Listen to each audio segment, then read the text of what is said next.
Vous avez vu que le préfet a été désigné par arrêté de monsieur le gouverneur de la région de Diourbel comme président de la commission. Parce que tout simplement, selon les hypothèses, le procureur a un domaine de compétence dans la reconstitution. Le président du tribunal d'instance aussi a son domaine de compétence là-dessus.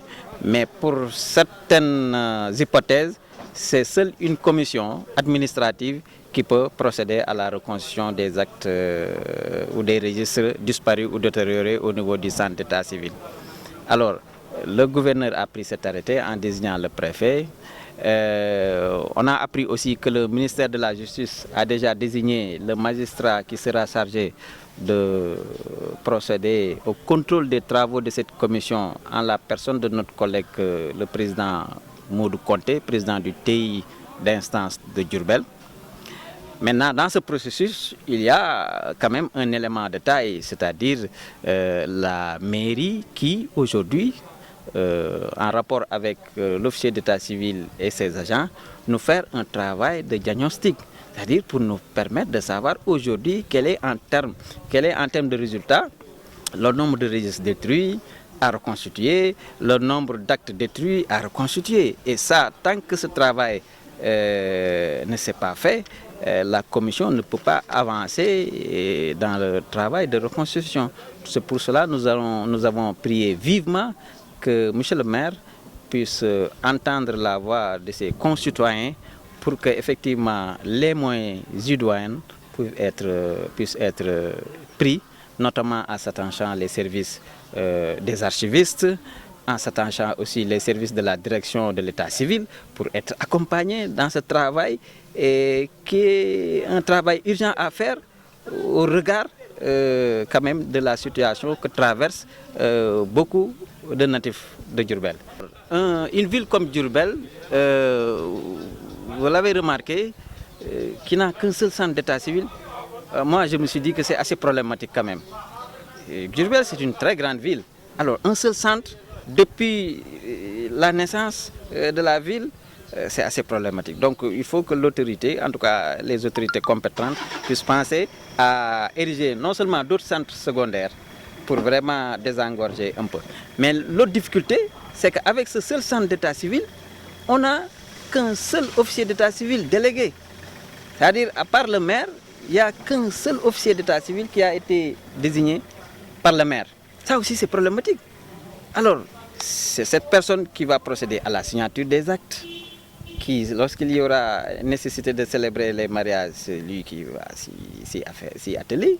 Alors que c'est un individu qui parfois peut tomber malade, parfois peut être pris par d'autres obligations, alors que le travail d'un officier d'état civil demande une présence quasi permanente au niveau du centre d'état civil pour répondre aux besoins des citoyens dans le cadre de leur délivrer effectivement les actes dont ils sont venus dans les délais, comment dirais-je, raisonnables.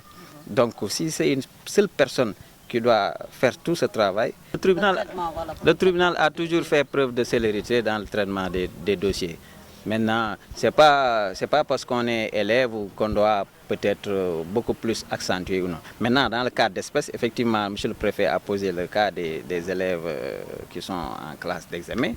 Effectivement, le tribunal, lorsqu'il recevra les demandes ou les dossiers, effectivement, une touche particulière pourrait être apportée dans le sens vraiment de les aider à obtenir leurs actes dans les meilleurs délais pour pouvoir effectivement répondre ou constituer leur dossier pour ne pas être forclos.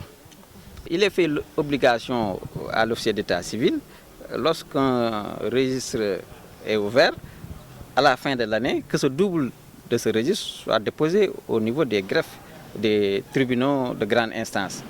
C'est pour cela, d'abord à des fins de contrôle, pour permettre au procureur de contrôler comment les registres sont tenus, mais aussi pour qu'en cas de détérioration d'un acte ou d'un registre au niveau du centre d'état civil, qu'on puisse se reporter au double qui est en principe détenu au niveau du greffe. Mais la pratique actuelle, c'est que depuis Mathusalem, les officiers ont cessé cette pratique. de toujours, comment dirais, transférer le double des registres aux tribunaux. C'est que dans les tribunaux, ce qui fait qu'aujourd'hui, si un acte est détérioré à l'état civil, pratiquement, on a peu de chances de pouvoir retrouver le double au niveau du greffe du tribunal. Et ce système, effectivement précisé par la loi, quand même permet de suppléer à cette carence, c'est-à-dire lorsqu'un acte est détruit, le procureur, la loi lui fait obligation de pouvoir ordonner la reconstruction à travers l'exemplaire subsistant. Donc l'exemplaire subsistant, ça peut être le double détenu par le greffe, mais aussi l'original du volet 1 détenu généralement par l'intéressé au moment de la déclaration. Hein? Donc c'est pour cela. Maintenant, c'est vrai qu'actuellement, à tort et à travers les difficultés et autres, bon, certaines informations qui ne sont pas avérées aussi sont en train d'être véhiculées. Je crois que c'est pour cela, entre autres, que le préfet avait convié à cette réunion pour vraiment, en invitant les délégués de quartier, les représentants des parents d'élèves, les représentants de certains collectifs et autres, pour partager avec eux la bonne information pour que nul n'en l'ignore et qu'on ne puisse pas se lever du jour au lendemain pour dire que oui, à Diourbel, voilà l'état civil et ceci ou cela. C'est vrai qu'il y a quelques difficultés maintenant que les acteurs sont en train de réfléchir là-dessus pour apporter les solutions idoines. Je vous remercie.